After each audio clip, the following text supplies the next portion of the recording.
안녕하세요. 반갑습니다. 이명진입니다. 그렇게 무더웠던 여름이 이제 지나가고 9월이 되어서 바람이 좀 선선해진 것 같습니다. 가을은 음식들도 많고 먹거리들도 많이 나와서 어느 계절보다도 좋은 계절이 아닌가라는 생각을 가져보고요. 봄은 좋긴 좋은데 먼지가 하도 많이 날라와가지고 봄은 별로인 것 같아요. 요즘은. 근데 가을이 가장 좋은 계절인 것 같습니다. 이 좋은 계절에 여러분들과 같이 오랜만에 건강에 대해서, 영양에 대해서 이야기할 수 있는 시간을 가지게 되어서 너무 좋은데요. 오랜만에 강의를 준비하려고 하다 보니까 준비할 것들이 내가 그동안 공부를 너무 안 했구나라는 생각을 새삼 가지게 되었습니다. 여러분들 오늘 제 강의를 들으면서 아마 깜짝 놀라실 겁니다.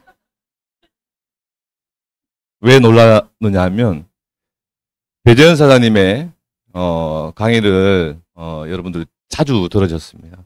굉장히 깊이 있는, 수심이 굉장히 깊은 바다와 같은 그런 강의를 들으셨다면요. 오늘은 이렇게 얕은 바다도 있구나 라는 것을 새삼 느낄 수 있지 않을까라는 생각을 가져봅니다. 오늘 제품 강의보다는 우리들의 건강, 그리고 건강을 위해서 영양소는 왜 필요한지 이 부분에 대해서 좀 이야기를 드릴 거고요. 나머지 목요일 강의 때 이제 제품 강의를 하게 될 겁니다. 제가 제품 강의를 뺀 이유는 제가 최근에 제품 공부를 너무 안 해가지고 제품 강의는 자신이 없더라고요. 그래서 제가 오늘 영양에 대해서만 이야기를 할까 합니다. 자, 건강이라고 하는 부분들 익히 많이 들어오셨고 여러분들도 모두가 다 관심을 가지고 있는 분야입니다. 건강은 우리가 사전적으로 찾아보면 육체적으로, 정신적으로 아무 탈이 없이 아주 튼튼한 상태, 이걸 건강이라고 이야기를 하고 있습니다. 우리가 튼튼하지 못한 반대의 상황을 보면 질병 있죠. 우리가 질병에 걸리고 나면 주로 찾는 것이 병원을 갑니다. 병원에 가면 여러 가지 치료를 위해서 최종적으로 약을 처방을 합니다. 약이라고 하는 것이 우리 몸에 별로 좋지 않다라는 것을 알지만 어쩔 수 없이 약을 처방을 받아서 우리는 약을 섭취를 하게 되죠. 동의보감에 보면 이런 이야기가 있다라고 그럽니다. 질병을 치료하는 데 있어가지고 가장 빠른 효과를 보는 것이 있답니다. 여러분들 예전에 허준이라고 하는 드라마 재미있게 보신 분들 굉장히 많을 겁니다. 저도 그 드라마를 굉장히 재미있게 봤는데요. 거기에 보면 굉장히 특이한 부분들, 특이하다라고 해야 되나? 좀 인상 깊은 장면들이 있습니다. 허준이 치료함에 있어가지고 꼭 시행을 하는 게 있습니다. 그게 뭐냐면 침입니다. 침. 동의보감에 보면 질병에 가장 빠른 효과를 가지고 오는 것이 침이라고 되어 있습니다. 그래서 여러분들 침 맞아 보신 분들 굉장히 많을 거예요. 허리가 아프거나 뭐 어디가 좀 삐끗했거나 그랬을 때, 건죽통이 있을 때 한의원에 가서 침 맞고 나면은 금방 풀리는 것들을 경험을 해보신 경우들 있을 겁니다. 특히 또 한국 사람들이 침 맞는 것을 굉장히 또 좋아들 또 합니다. 그 정도로 침이 빠른 효과를 만들어 줄 수는 있습니다. 그런데 이 침이 효과는 빠르게 가지고 오지만 근본적인 치료를 해주는 것은 아니라고 그럽니다. 어쨌든 그 질병에 굉장히 빠른 효과를 가지고 오는 것은 침이고요. 두 번째가 뭐냐면 뜸이라는 겁니다. 뜸. 저도 뜸을 한번 떠본 적이 있는데요. 뜸이 굉장히 부작용이 있습니다. 그게 뭐냐면 흉터가 남습니다. 흉터. 굉장히 제가 어렸을 때 이 뜸을 한번 떠봤었는데 허리 이쪽에 지금도 보면 이 흉터가 있어요. 화상 흉터 같이. 이 효과는 좋은데 이런 흉터가 남는다. 세 번째, 동의보감에서 이야기하는 질병에 가장 빠른 효과를 내는 것 세 번째가 뭐냐면 약입니다. 약. 그러니까 침, 뜸, 약 이렇게 분류가 되고 있는데요.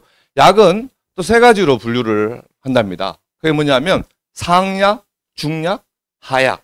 약 중에서도 좋은 약이 있고 나쁜 약이 있다라는 거예요. 나쁜 약은 뭐냐? 우리가 가장 친숙한 양약입니다. 병원에서 처방받아오는 양약. 이 양약이 왜 약 중에서 가장 안 좋은 약이냐 이렇게 이야기를 하느냐면 양약은 먹으면 좋긴 좋은데 부작용이라는 것이 있어요. 그 약을 장기 복용하지 말라고 그러고 많은 양을 먹지 말라고 그럽니다. 굉장히 치명적인 독성 성분이 있기 때문에 내가 어쩔 수 없이 먹지만 정량을 지켜야 된다라고 하는 문구가 들어있죠.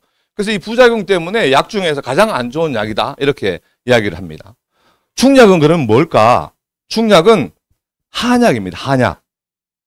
한약은 양약에 비해서 빠른 효과는 기대를 덜 할 수 있지만 양약의 그 부작용은 굉장히 현저하게 줄일 수가 있습니다.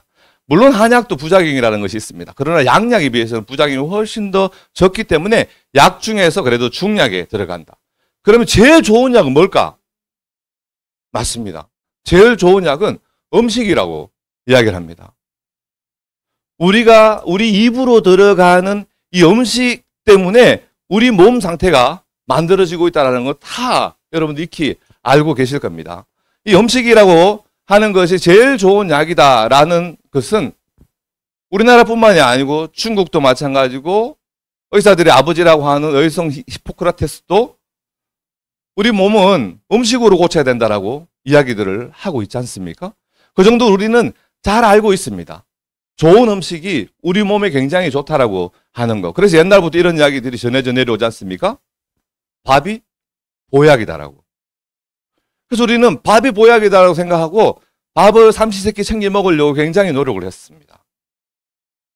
실제로 요즘도 건강식품을 섭취해야 된다라고 이야기를 하다 보면 아직까지도 사람들은 아이 밥만 잘 먹으면 되지 왜 그런 걸 왜 먹어 이런 이야기들 하시는 분들이 때로는 있습니다. 그게 예전에는 맞는 이야기일 수도 있을지 모르겠으나 지금은 밥이 보약이라고 하는 것이 맞지 않는 시대로 접어들었습니다. 왜 밥이 보약이 안 될까? 옛날에는 밥이 보약이었는데 지금은 왜 밥이 보약이 아니냐면 한국 사람들의 주식이 뭐냐면 밥입니다. 밥이 보약이 아닌 이유는 한국인들이 주로 먹고 있는 밥상에 올라오고 있는 식품들 중에서 500식품이라는 것이 있습니다. 흰백자를 쓰는 겁니다. 5가지의 흰 음식들이 밥상에 올라오는데 그것들이 과연 보약이 될 수 있을까라고 하는 부분들을 한번 살펴보면 500식품이 이렇게 되어 있습니다. 흰쌀. 예전에는 흰쌀을 안 먹었다고 그러잖아요. 일제시대 때 일본인들이 쌀을 오랫동안 보관하기 위해서 도전 기술을 가지고 온 거예요. 예전에는 현미를 먹었잖아요. 현미는 오랫동안 보관이 되지 않는답니다. 그래서 일제시대에 일본 놈들이 이 쌀을 오랫동안 보관을 하려고 하다 보니까 도정을 한 거예요. 도정을 하는 과정 속에서 쌀의 좋은 영양소들이 다 없어진 거예요. 결국은 우리가 지금 먹고 있는 이 흰쌀밥은 탄수화물 종류밖에 없는 겁니다. 좋은 영양가들은 다 없어진 거예요. 그게 우리 주식인 밥상에 올라오고 있는 겁니다. 근데 밥만 먹습니까? 반찬들이 딸려 올라오잖아요. 반찬들에 딸려 올라오는 그것을 조리하는 과정에서 넣는 것들을 보면은 밀가루 같은 경우도요. 한국은 95%를 수입을 해온답니다. 밀가루가 무슨 색깔일까요? 원래는 흰색이 아니랍니다. 밀가루는 누런 것이 오리지널 색깔이랍니다. 근데 그게 색깔이 어쨌든 변경이 되었죠. 그래서 밀가루가 해외에서 들어오려면 배에 태워서 밀가루를 보내야 되는데 그게 수개월에 걸쳐가지고 한국에 들어온다라는 거예요. 그래서 수개월 동안 그 밀가루를 여기까지 운반하는 데 있어가지고 그냥 밀가루를 보낼 수 있겠습니까? 방부 처리를 해야 될 것이고요. 밀가루 우리가 또 그냥 먹겠습니까? 밀가루 그냥 먹지 않지 않습니까? 가공을 합니다. 튀기거나 기타 등등 뭐 색깔을 입히거나 그런 과정 속에서 밀가루 음식들이 우리 주변에 너무 늘려 있는 거예요. 그리고 설탕 안 좋다라는 이야기 많이 들어보셨을 겁니다. 그래서 흰설탕이 안 좋다라는 이야기를 많이 하니까 그나마 색깔이라도 좀 변화를 시켜가지고 흑설탕 찾는 사람들도 많고 그렇잖아요. 흰설탕이 안 좋다라는 것을 너무 많이 들어오다 보니까 조미료도 마찬가지입니다. 흰 조미료. 그래서 조미료 가정에서 많이 안 쓰려고 노력을 하지 않습니까? 근데 조미료가 들어가면은 맛은 있어요. 그래서 맛과 영양은 완전히 별개이다 라고 이야기를 합니다. 영양학에서는. 맛을 좋게 하려면 맛은 있는데 영양은 파괴가 되는 거고요.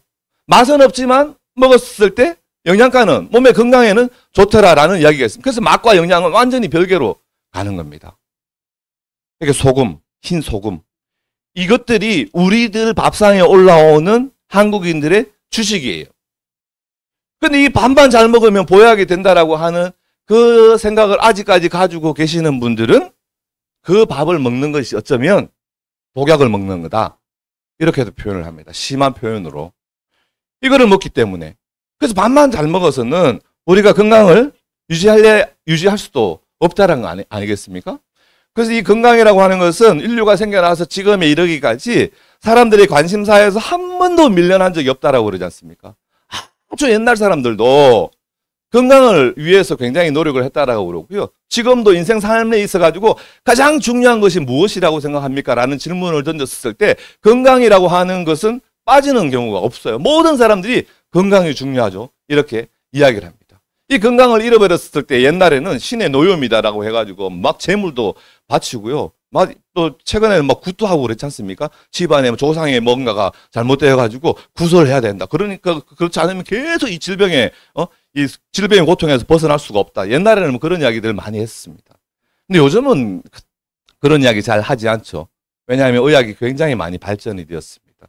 그래서 뭔가의 병이 생겼을 때 치유도 해낼 수가 있고요. 그런 과정을 통해 가지고 사람들의 수명들이 계속적으로 연장이 되어 와서 지금은 85세, 90세, 요즘 100세 이상까지도 살 수 있다라는 이야기들을 많이들 하고 있습니다.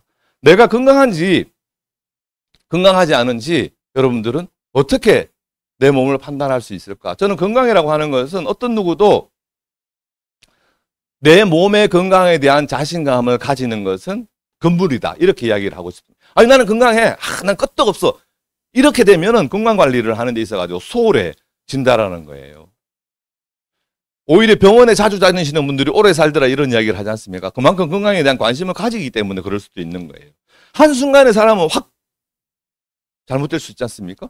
그게 내 몸에 대한 건강에 대한 자만심 이런 것들을 안 가지거나 이런 차이에서 나타날 수 있을 것 같습니다. 어쨌든 내 몸이 건강하느냐 건강하지 않느냐 병원에 가지 않고도 알 수 있는 방법은 굉장히 중화적인 방법이지만 굉장히 간단합니다. 내가 잘 먹고 있느냐? 어른들도 보면요. 식사를 잘 하시는 분들이 있으십니다. 연세 많으신 분들. 그런 분들은 굉장히 건강하신 분들이에요. 근데 연세가 많으신데 요즘 밥맛도 없고 입맛도 없고 뭐 씹는 것도 너무 힘들고 소화도 잘 안 되고 먹는 게 너무 힘들어.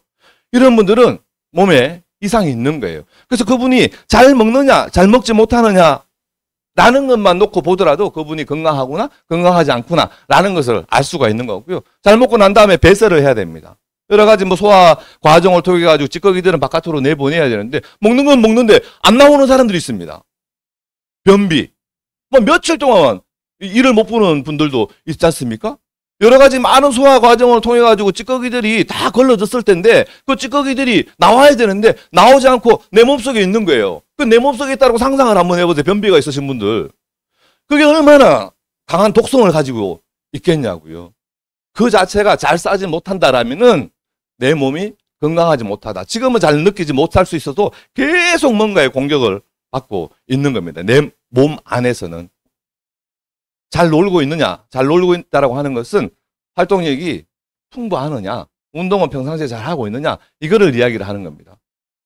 무기력하신 분들은 잘 안 움직이죠. 잘 안 움직이려고 그러는 이유가 몸에 체력이 안 따라주기 때문에 그런 겁니다. 막 보면 발빠르게 막 움직이시는 분들 있습니다. 그분은 그냥 보더라도 저분은 건강한 것 같아. 이게 느껴지지 않습니까? 그리고 잘 자는 사람들. 우리 그룹에도 보면 충분한 수면을 잘 취하지 못하시는 분들이 있습니다. 잠을 잘 못 자겠다라고 그럽니다.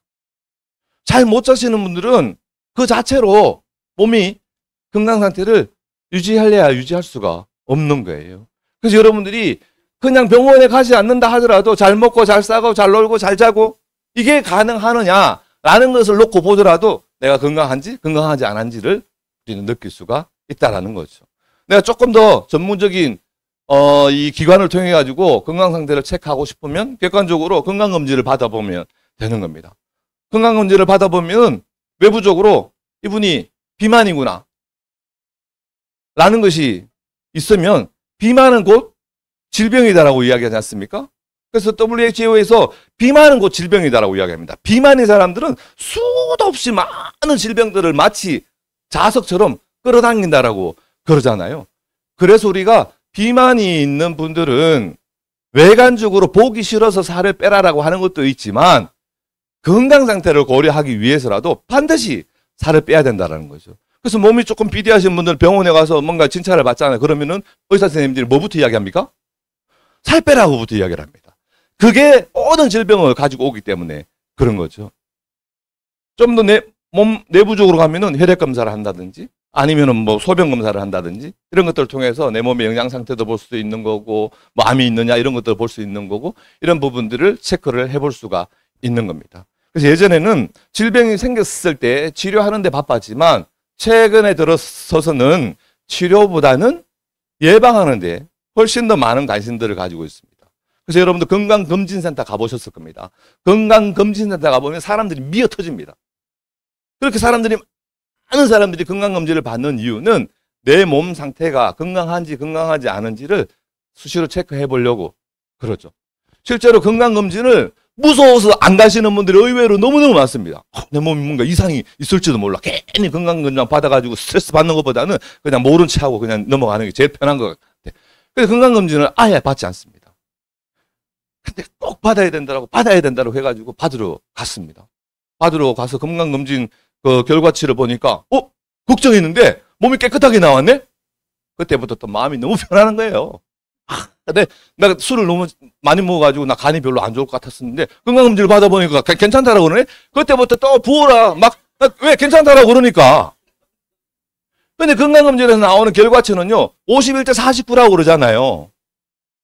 이 경계선에 걸려 있는데 조금 괜찮은 걸로 나오면은 이상이 없다라고 나오기 때문에 그걸 뭐 마치 진짜 깨끗한 것처럼 생각해가지고 막 부어라 마셔라 해보세요. 49에 있던 것이 금방 50 넘어 가버려서 한순간에 그것도 잘못될 수가 있는 겁니다.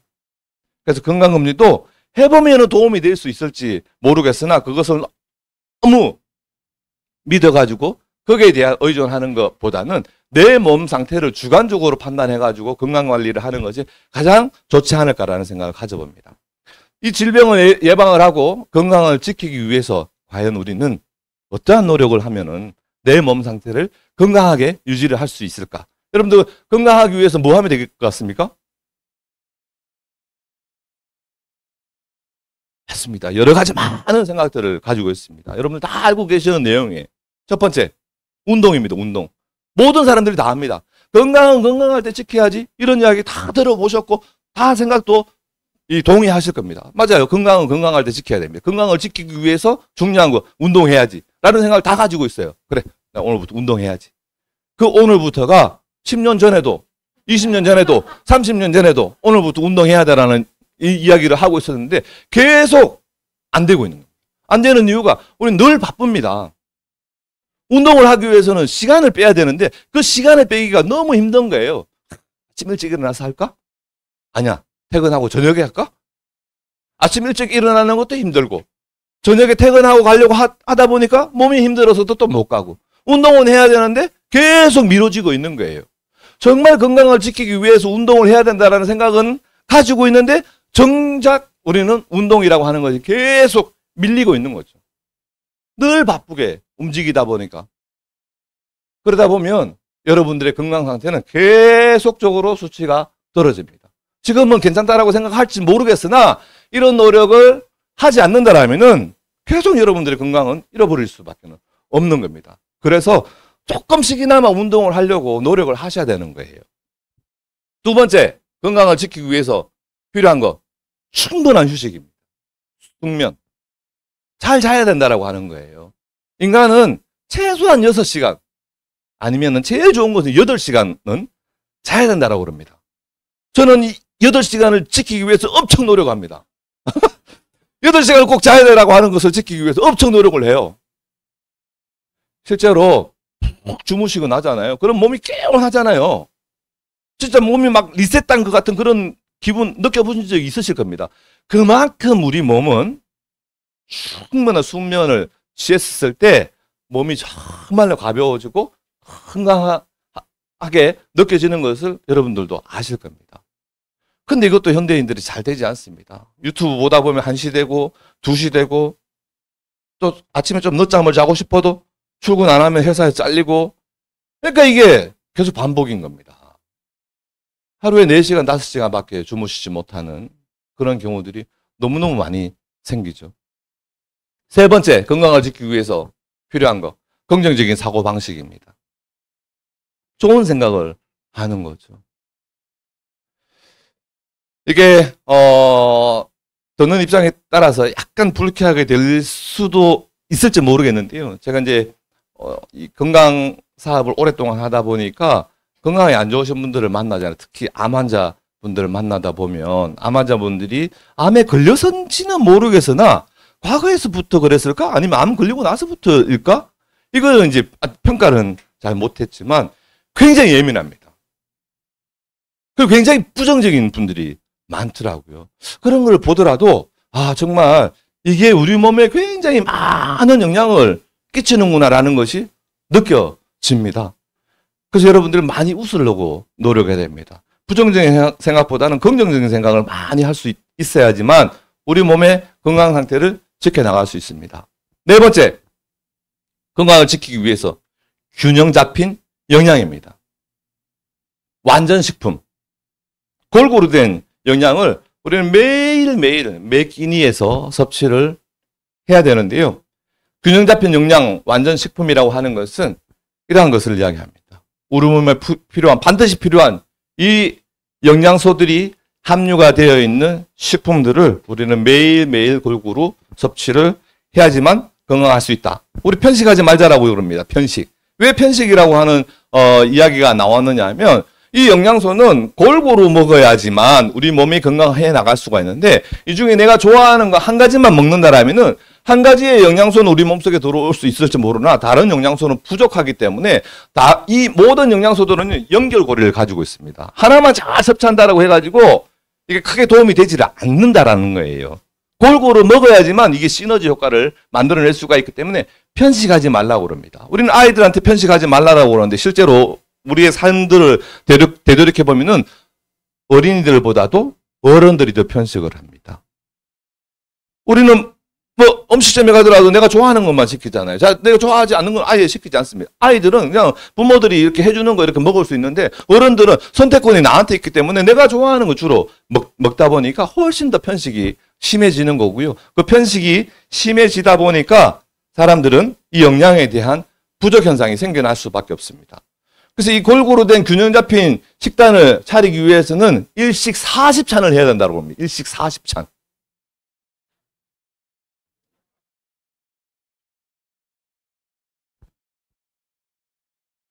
이거 불가능하겠죠? 현실적으로 불가능할 겁니다. 이걸 다 차려준다 하더라도요. 한 젓가락씩 가려고 해도 밥이 부족할 겁니다. 밥 10공기를 먹어야지만 이거 한 젓가락씩 다 갈 것 같아. 거의 임금님 수라상입니다. 현실적으로 거의 불가능한 상태예요. 이걸 차려준다 하더라도 여러분들 좋아하는 것만 이렇게 먹을 거예요. 몇 가지만. 나머지는 그냥 그대로 다 폐기 처분하게 될 겁니다. 우리는 이러한 식단을 통해 가지고 매일 균형 잡힌 영양소를 섭취를 해야 되는데 우리들의 현실 앞에 놓여져 있는 것은 40척의 이 밥상이 아니라 이게 우리들한테는 더 친숙한 거예요. 안 먹기 싫으면 그냥 햄버거나 하나 먹을까? 치킨 시킬까? 아니 피자 시킬까? 우리 삼겹살에 소주 한잔 할까? 이게 우리들의 삶 아니겠습니까? 이게 훨씬 더 편리하긴 편리합니다. 이 가공식품이라고 하는 것이. 그래서 가공식품 시장이 엄청나게 커졌잖아요. 집에서 요리하시거나 집에서 음식장만 하시는 가정들이 계속적으로 줄어들고 있습니다. 바깥에 나가서 외식을 하거나 아니면은 주문 음식을 시켜서 배달 음식을 먹거나 이런 것들이 훨씬 더 많이 노출이 되어 있죠. 여러분들 이거 다 아시겠지만 몸을 비대하게 만드는 데는 이게 도움을 줄 수 있을지 몰라도 우리 몸에 필요한 영양소는 이 안에 거의 들어있지 않습니다. 근데 이거 먹으면 배가 부르기 때문에 다른 걸 잘 안 먹게 되잖아요. 옛날에는 막 좀 통통하고 이런 아이들 보면 건강하다라고 그러고 옛날에 그런 아이들 선발도 했잖아요. 옛날에 분유 광고에 보면은 이런 아이들이 분유통 광고 모델에 나와 있어요. 건강해 보이는 애들. 요즘 그런 애들 이렇게 사진 분유통에 붙여놓으면은 별로 잘 안 나갈 것 같습니다. 얘가 그런 데는 공헌을 할지 몰라도 우리 몸의 상태는 계속적으로 나쁜 쪽으로 바꿔진다. 그래서 우리가 이런 생활에 노출이 많이 되어 있기 때문에 21세기에 인간의 진화는 이렇게 될 거다라는 이야기가 있습니다.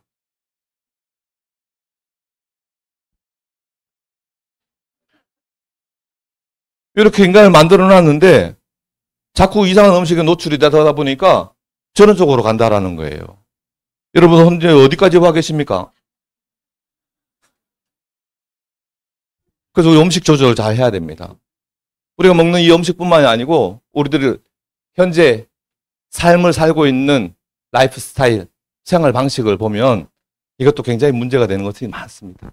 첫 번째, 흡연, 음주. 담배 연기를 사람이 혈액을 뽑아가지고요. 혈액하고 담배 연기하고 같이 이렇게 그 비커에 넣어놓고 혈액 속에 있는 비타민과 비타민 C, 비타민 E 이것이 파괴되는 것을 파악을 해본 거예요. 그랬더니 담배 연기를 넣고 시간이 좀 지나니까 혈액 속에 있었던 비타민 C와 비타민 E가 엄청나게 파괴가 되는 것을 보게 된 겁니다.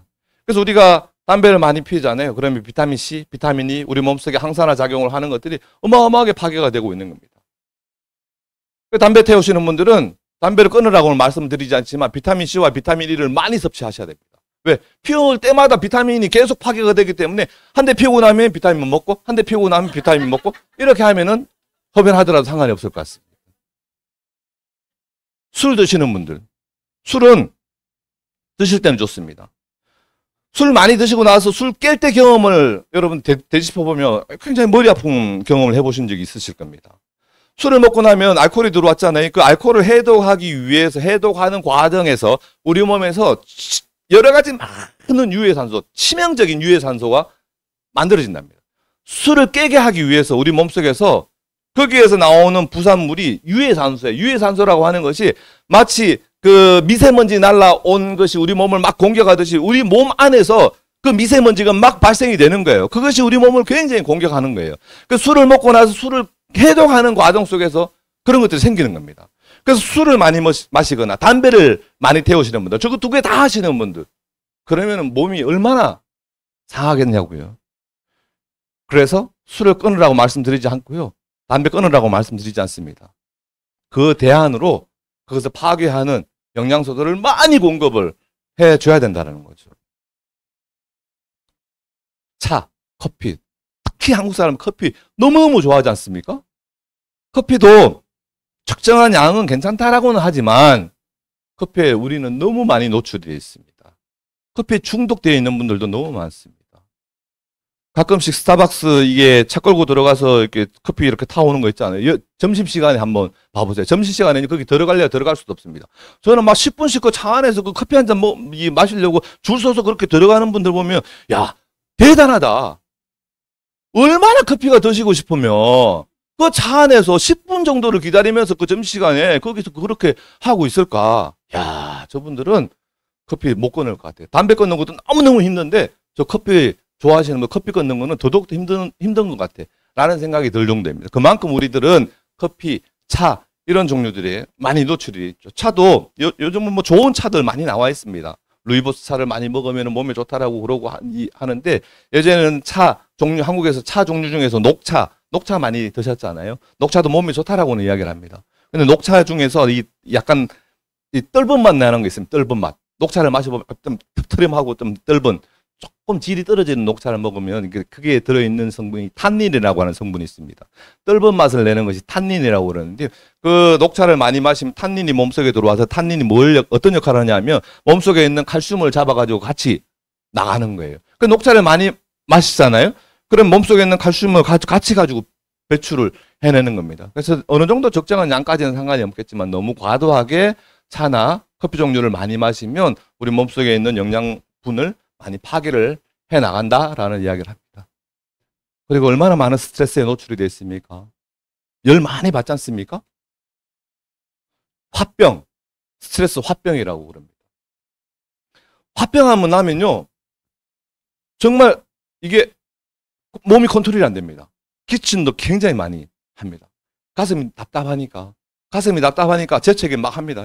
가슴이 이게 뭔가 꽉 차 있는 것을 내보내야 되니까 뭐 나도 전혀 재채기를 하고 싶은 마음이 없는데도 계속 재채기가 납니다. 몸에 있는 화를 바깥으로 내보내기 위해서. 그 과정 속에서 나는 잘 안 보이지만 몸 안에서 일어나는 작용들이 그런 화병이 있었을 때 몸 안에서 얼마나 많은 스트레스를 만들어내겠냐고요. 유해 산소를. 얼마나 많은 우리 몸속을 공격을 해 나가겠냐고요. 그래서 스트레스를 받는 사람들, 화병에 있는 사람들, 스트레스 받아가지고 입 돌아가거나 풍이 오거나 돌아가시거나 이런 경우들도 있습니다. 과한 사람들은. 그 정도로 스트레스라고 하는 것이 굉장히 치명적인 우리 몸에 영향을 가지고 옵니다. 아까 말씀드린 것처럼 한국 사람들은 운동도 부족합니다. 걷는 거 얼마나 싫어합니까? 5분 걷는 것도, 아이고, 그냥 차 타고 가. 아이고, 못 걸어, 못 걸어. 대부분 그렇습니다. 잘 움직이지를 않으려고 하죠. 그만큼 운동량이 부족해진다라는 겁니다. 잘 안 들립니까? 마이크가? 바깥에? 아니, 이민호 사님 자꾸 왔다 갔다 해가지고. 아, 예. 그리고 약물. 약물 복용은 해야 되겠지만 제가 말씀드리고 싶은 것은 약물 남용입니다. 두통, 치통, 생리통엔 뭐 먹어야 된다고 그럽니까? 맞습니다. 다 드시는 뭐 회사의 약은 다르겠지만 여러분들이 두통이 있어? 치통이 있어? 생리통이 있어? 그러면 약국에 가서 뭐 주세요? 뭐 주세요? 다 이야기합니다. 우린 약사도 아닌데 우리 스스로 처방을 해서 약국에 가서 약을 섭취를 합니다. 그 약이 우리 몸속에 들어갔을 때 아까도 말씀드렸잖아요. 양약의 가장 치명적인 것은 부작용이다. 이게 계속 섭취하다 보면 몸에서 계속 축적이 되는 겁니다. 또 간이라고 하는 놈은 간의 가장 큰 역할 중에 하나는 해독이지 않습니까? 해독. 간은 끊임없이 몸속에서 노력을 합니다. 어떤 노력? 해독. 우리가 먹는 것들 중에서 나쁜 독기운들을 계속 해독을 시켜내는 거예요. 안 그래도 해야 할 일이 많고 쉬지도 못하고 그렇게 노력을 하고 있는데 약까지 들어와 보세요. 약도 한 개 뭐 먹습니까? 2알, 5알, 10알 많이 먹는 분들은 간이 해야 하는 역할들이 너무 많은 겁니다. 간에 과부하가 걸리는 거죠. 그러면 그때가 되면 또 약을 하나 더 추가합니다. 간장약. 이렇게 해서 한국 사람들 약물을 너무너무 남용을 한다라는 거죠. 오염된 환경. 아까 말씀드렸지 않습니까? 한국은 미세먼지에 너무너무 많이 노출이 됩니다. 특히 봄. 저는요, 코로나보다도 더 위험한 것이 전 미세먼지라고 생각합니다. 근데 사람들은 미세먼지에 대해서 그다지 심각성을 모릅니다. 그냥 바깥에 먼지가 쫙하게 끼었는데도 운동 부족이라서 운동해야 된다고 하니까 좀 운전하고 하면서 야, 먼지가 이렇게 많은 날에도 달리는 사람이 있습니다. 과연 뭐가 좋을까, 저분은? 운동을 해서 건강해질 수는 있을 것 같은데? 얘 때문에 또 안 좋아질 것 같아. 차라리 그러면 집에 있는 것이 쌤쌤이고 더 좋을 것 같아. 이런 생각도 들 정도로. 그 정도로 우리 주변은 많은 것들이 오염이 되어 나가고 있습니다. 불규칙한 식습관. 옛날에는요, 삼시세끼 거의 다 챙겨 먹었습니다. 요즘은 많이 바뀌었지 않습니까? 하루에 한 끼 먹으면 잘 드시는 거고요. 어떨 때는 하루 한 끼도 그냥 걸러버리고 그냥 지나갑니다. 근데 우리 몸은 굉장히 영악합니다. 우리 몸은 정말 뭔가의 기계처럼 7시, 12시, 6시, 삼시세끼를 꼬박꼬박 챙겨 먹잖아요? 그럼 몸이 그걸 기억을 합니다. 근데 시간이 지나가지고 이분은 보니까 저녁 한 끼밖에 안 먹네? 이걸 기억을 한다라는 거예요. 그런데 이게 불규칙해. 그러면 저녁에 먹는 것도 아니고 아침에 먹는 것도 아니고 매일 먹는 것도 아니고 보니까 어떨 때 들어오고 어떨 때 안 들어오고 이렇다라는 거예요. 그럼 몸이 헷갈리는 겁니다. 그러면 한 끼 들어왔었을 때 몸이 이게 다음에 언제 들어올지 몰라. 이걸 더 쉽게 축적을 한다는 거예요. 에너지를 쓰기 위해서. 언제 줄지 모르니까 에너지를 계속 몸에 감추고 있다는 거죠. 그래서 나는 진짜 억울해. 나는 하루에 한 끼밖에 안 먹는데 난 너무 많이 찌는 것 같아. 이런 사람이 있습니다. 저는 하루에 3끼 먹는 사람입니다. 아침, 점심, 저녁을 다 먹어요. 그런데도 별로 안 찌잖아요. 그런 걸 보더라도 우리 몸은 굉장히 영악하다. 오히려 적게 먹는 사람들, 불규칙하게 먹는 사람들은 적게 먹는데도 그걸 다 몸에 축적을 하려고 우리 몸 시스템이 가동이 되다 보니까 안 되는 거예요. 하루에 한 끼를 드시더라도 그걸 지켜서 드시는 것이 좋다라는 거예요. 저녁을 드실 것 같으면 저녁, 아침을 드실 것 같으면 아침, 점심을 드실 것 같으면 점심. 이렇게 똑같은 패턴으로 갔었을 때 우리 몸의 시스템이 오작동을 하지 않게 되어 있는 겁니다. 무리한 다이어트. 다이어트도요, 필요성을 많은 사람들이 느끼고 있습니다. 다이어트 해야지. 다이어트 어떻게 할 거예요? 라는 설문을 해봤더니 50%가 제일 많은 답변이 나온 게 뭘까요? 맞습니다. 굶어야지. 다이어트. 다이어트의 50%는 굶어서 뺀다라는 거죠. 굶으면 다 빠지죠. 왜 안 빠지겠습니까? 그런데 아까 말씀드린 것처럼 우리 몸은 반드시 필요한 영양소를 매일매일 그때그때마다 우리 몸속에 넣어줘야 되는데 굶으면 살은 빠질지 몰라도 우리 몸은 치명적인 다른 문제가 발생이 될 수가 있는 겁니다. 근데 저기에 너무 많은 사람들이 노출이 되어 있는 거죠. 그리고 급히 먹는 습관. 급히 먹다 보니까 소화가 잘 안 되는 거예요. 1차 소화기관이 입이라고 그러지 않습니까? 입. 씹으면서 나오는 침. 이게 1차 소화를 시켜내는 거예요. 1차 소화를 시켜낸 다음에 위장으로 들어가야 되는데 이게 1차 소화를 시켜내지 못한 상태에서 그냥 여기로 놓다 보니까 얘가 할 일이 더 많아지는 겁니다. 위장이. 그래서 위장병이 많이 생기는 거예요. 위가 하는 역할들이 이렇게 계속 부담을 주니까. 그래서 가능하면은 많이 씹어서 침이 음식물을 어느 정도 녹여서 그 다음에 들어갈 수 있게끔 해야지만 위장에 그만큼 부담을 덜 준다라고 하는 거죠. 그래서 급히 먹는 습관들, 한국 사람들 급히 먹습니다. 빨리빨리 먹고 빨리빨리 또 일해야 되는 거고. 편식, 아까 말씀드렸습니다. 이렇게 음식이나 생활 패턴들이 안 좋아지다 보니까 계속적으로 질병들이 늘어나고 있는 겁니다. 그래서 예전에는 고혈압, 당뇨, 동맥경화 이런 것들을 우리는 성인병이라고 그랬습니다. 성인이 되었을 때 걸리더라. 대부분들이 이런 질병들이. 그런데 요즘은 성인이 아닌 아주 어린 초등학생들도 남녀노소를 불구하고 이런 질병들에 너무 많이 노출이 되다 보니까 이제 성인병이라고 하는 이야기는 없어져 버리고 우리가 먹는 것이 원인이 되어서 병이 걸리더라.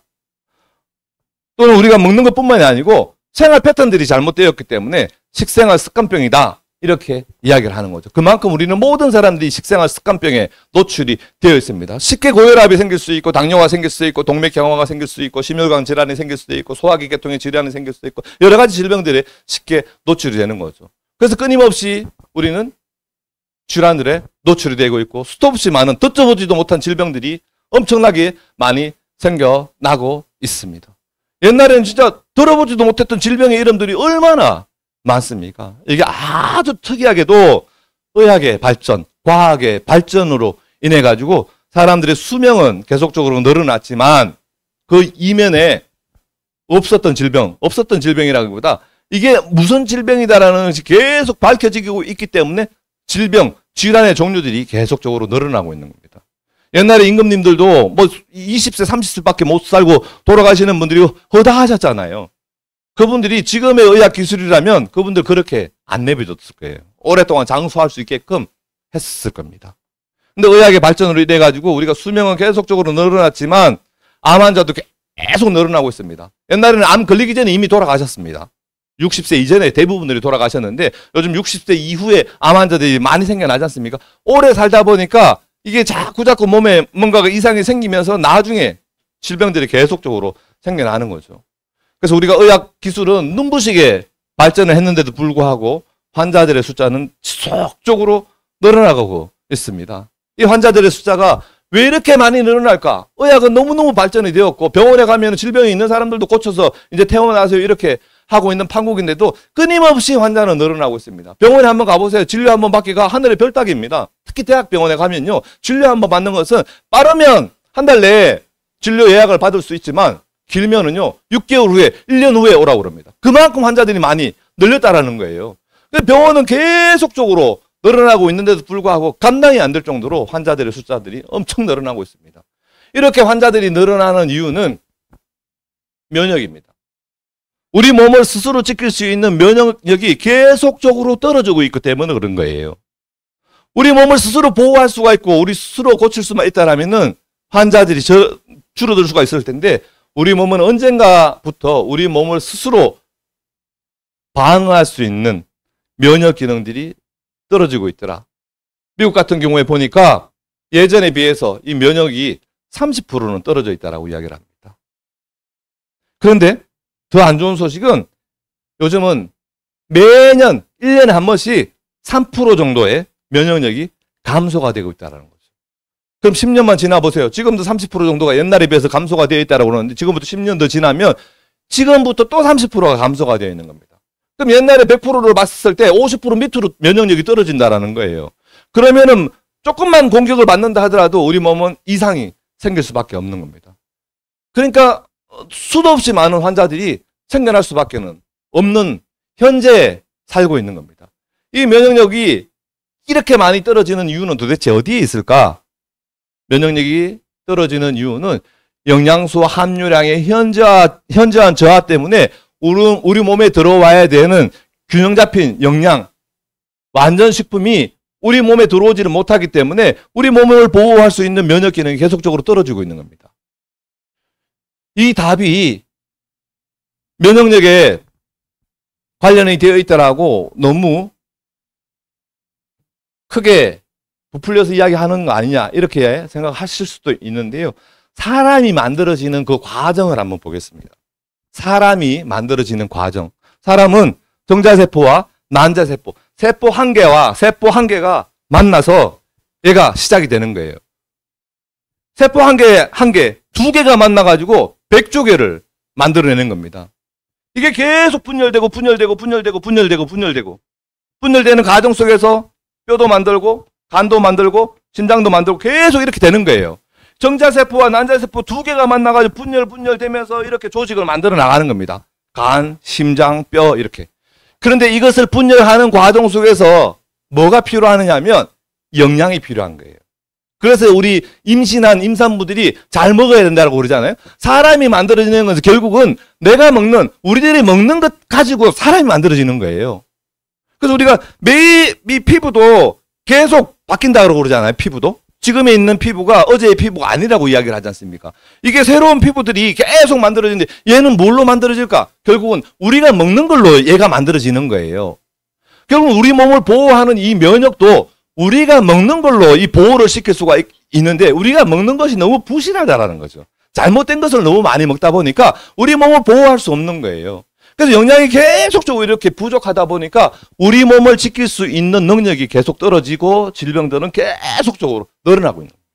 결국은 이것을 반대로 생각을 해본다라면 우리 몸을 건강하게 만들기 위해서는 좋은 영양소를 많이 섭취를 골고루 해줬을 때 굉장히 건강을 유지를 해 나갈 수 있다. 난 잘 먹는데 아무리 잘 먹어도 옛날에 비해서 너무너무 많이 영양이 파괴가 돼 있다라고 그럽니다.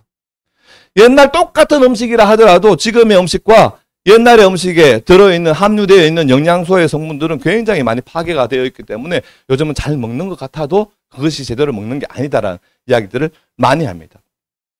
그래서 미국은 의사분들께서 환자들한테 영양 보충제를 꼭 권장을 한답니다. 권장. 처방전에 써놓는 건 아니겠지만 환자분들한테 꼭 영양소 섭취하셔야 됩니다. 이렇게 권장을 한다라는 거죠. 그래서 미국의 가정은 10가정 중에서 7가정은 영양제를 식탁 위에 올려놓고 섭취를 하고 있답니다. 한국은 많이 좋아졌습니다. 제가 처음 공부할 때 한 20년 전에는 한국 가정은 10가정 중에서 한 가정이 될까 말까 했었습니다. 밥만 잘 먹으면 보약이지 왜 그걸 먹어 이렇게 인식이 되어 있다는 거죠. 근데 지금은 한국도 10가정 중에서 3가정 정도는 영양소를 식탁 위에 올려놓고 드시는 가정들이 생겨났다는 겁니다. 근데 미국에 비하면 아직까지 많이 부족한 거죠. 그러나 이게 계속 늘어나고 있습니다. 그래서 건강기능식품, 건강식품 시장 자체가 계속 커질 거다라고 이야기들을 하고 있는 겁니다. 자, 여기까지 첫 번째 시간을 진행을 하고요. 지금부터 한 15